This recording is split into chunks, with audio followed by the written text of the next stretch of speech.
सर्वेभ्यः नमो नमः। अहम मोनिका तालियान। हम अपनी हिंदी भाषा के नियम जान रहे हैं।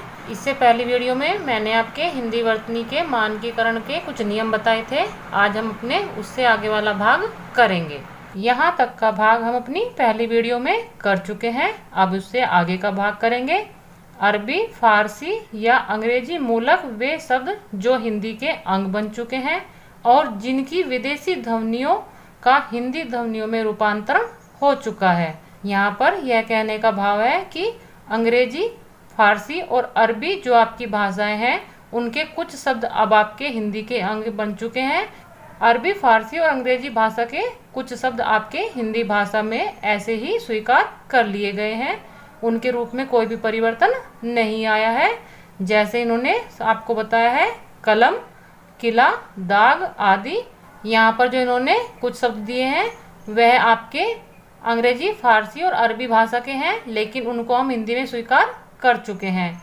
जहाँ उनका शुद्ध विदेशी रूप में प्रयोग अभीष्ट हो अथवा उच्चारणगत भेद बताना आवश्यक हो। यहाँ पर आपका बताया गया है जब आपके इन शब्दों का शुद्ध रूप विदेशी रूप में आपको बताना आवश्यक हो या उच्चारण का भेद करना आवश्यक है तो आपके उनके हिंदी के जो प्रचलित रूप हैं उनमें आपके नुक्ते का प्रयोग कर लिया जाता है। जैसे आपका राज, फन आदि।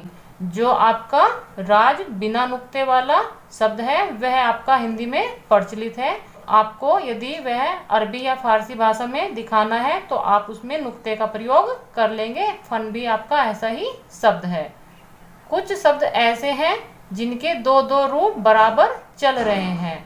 यहाँ पर आपके कुछ शब्द हिंदी में ऐसे हैं जो आपके दो रूप में समान ही मान्यता रखते हैं। जैसे आपका गर्दन, गर्दन में आपका रा अलग से भी लिखा हुआ रहता है और आपका रा ऊपर भी यानी कि आधा रा भी आपका गर्दन में प्रयोग होता है। इसी प्रकार आपका गर्मी, गर्मी आपका इस रूप में भी आपको लिखा हुआ मिलता है और इस रूप में भी आपका गर्मी शब्द लिखा हुआ रहता है। बिल्कुल, बिल्कुल, यह दोनों रूप आपको ऐसे ही देखने को मिलते हैं। सर्दी, सर्दी, कुर्सी, कुर्सी, भर्ती, भर्ती, फुर्सत, फुर्सत, वापिस, वापस, बर्तन, बर्तन, दोबारा, दोबारा आदि। यहाँ पर आप इन शब्दों को देखकर समझ सकते हैं कि दोनों ही शब्द आपको आजकल आपकी हिंदी भाषा में मिलते हैं। दोनों ही रूप आपके भाषा में स्वीकार किए गए हैं। जैसा यहाँ पर इन्होंने बताया कि दोनों रूप को ही एक सी मान्यता है। आपका अन्य नियम है तत्सम शब्द के अंत में हलंत हिंदी में लुप्त हो चुका है। जैसे महान अर्थात सन, विद्वान आदि। आपके जो तत्सम शब्द हैं वह पहले आपके हलंतीय होते थे लेकिन हिंदी में अब वह लुप्त हो चुके हैं। यहाँ पर यदि वह आपके हलंतीय होते तो आपके ना में हलंत आ जाता।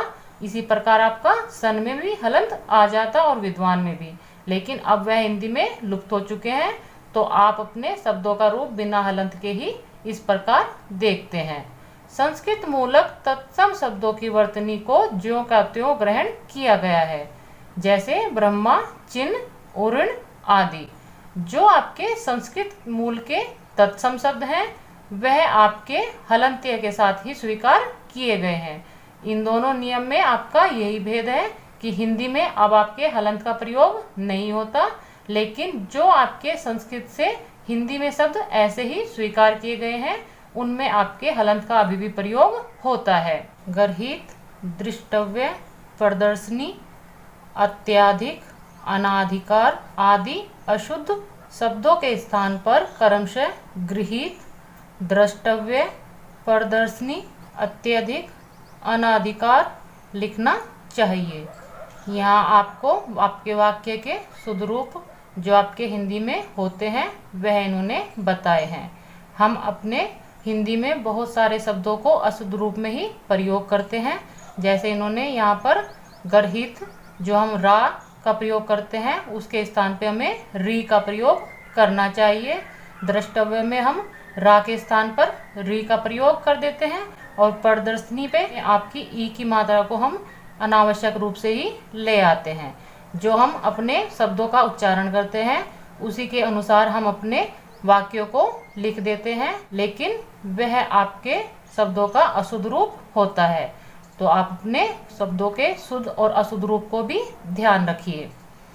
जिन तत्सम शब्दों में 3 व्यंजनों के संयोग की स्थिति में एक द्वित्वमूलक व्यंजन लुप्त हो गया है उसे ना लिखने की छूट होती है। जैसे इन्होंने यहाँ पर उदाहरण में दिया है।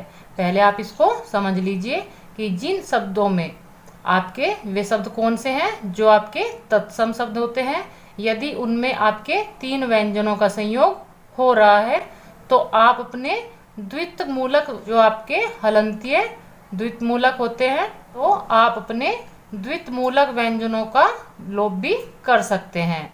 जैसे यहाँ पर अर्ध, अर्ध में आपका अ, हलंतीय रा, हलंतीय दा और आपका धा का संयोग हुआ है तो आप अपने दा का लोप कर सकते हैं और आपका शब्द बनेगा अर्ध। इसमें आपका हलंतीय रा रह जाएगा। इसी प्रकार आपका तत्व, तत्व में भी आपका ता, हलंतीय ता, हलंतीय ता और वा आपका शब्द बनेगा। तो आप अपने एक ता का लोप कर सकते हैं और जो आपका तत्व शब्द इस रूप में आपका लिखा जाता है वह आपका शुद्ध रूप होगा। संस्कृत के जिन विसर्ग युक्त शब्दों का प्रयोग तद्भव के रूप में होता है उनमें विसर्ग का लोप हो जाएगा। यह आप अपने पहले नियम से जान चुके हैं कि कुछ संस्कृत के तत्सम शब्दों को वर्तनी में ऐसे ही ग्रहण कर लिया जाता है, वहाँ पर संस्कृत के शब्दों में कोई भी परिवर्तन नहीं होगा। लेकिन जब संस्कृत के शब्दों को हम तद्भव के रूप में प्रयोग करेंगे तो हम उनके विसर्ग का लोप कर सकते हैं। जैसे दुख, दुख का आपका विसर्ग का लोप करके आपके दुख इस प्रकार लिखा जाता है। दुख को दुख के रूप में लिखा जा सकता है। आप अपने इस उदाहरण से इसको अच्छे प्रकार समझ सकते हैं कि जब आपके संस्कृत के तत्सम शब्दों को प्रयोग किया जाएगा हिंदी में तो वह संस्कृत वाले ही रूपों में जैसे आपका संस्कृत में लिखे होते हैं उसी रूप में ग्रहण किए जाते हैं। लेकिन जैसे ही आपके संस्कृत वाले शब्दों का तद्भव के रूप में प्रयोग होगा तो उनके विसर्ग का लोप हो जाएगा। पूर्वकालिक प्रत्यय कर क्रिया से मिलाकर लिखा जाए। जो आपका प्रत्यय होता है उसमें भी आपका कर प्रत्यय वह आपकी क्रियाओं से मिलाकर लिखा जाए। जैसे मिलाकर, खा पीकर, रो रोकर, दौड़कर, पढ़कर आदि। यहाँ पर जो इन्होंने उदाहरण दिए हैं यह सभी आपकी क्रियाएं हैं और इनमें आपके कर प्रत्यय को मिलाकर लिखा हुआ है। यहाँ पर एक तालिका में आपके मानक वर्तनी के पुराने तथा नए रूप दोनों ही दिए हुए हैं।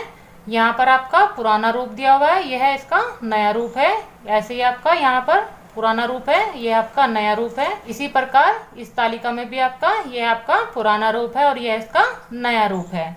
आप अपनी इस तालिका को स्वयं वीडियो रोककर देख सकते हैं। जैसे इन्होंने चंचल, चंचल का आपका पुराना रूप इस प्रकार है, लेकिन आपके हिंदी के नियम के अनुसार आपके पंचम को विसर्ग हो जाता है तो चंचल में आपके पंचम वर्ण को विसर्ग होने के बाद चंचल इस प्रकार आपका नया रूप भी दिखाई देता है। आप अपनी इस तालिका को एक बार वीडियो रोककर ध्यान से जरूर देखें।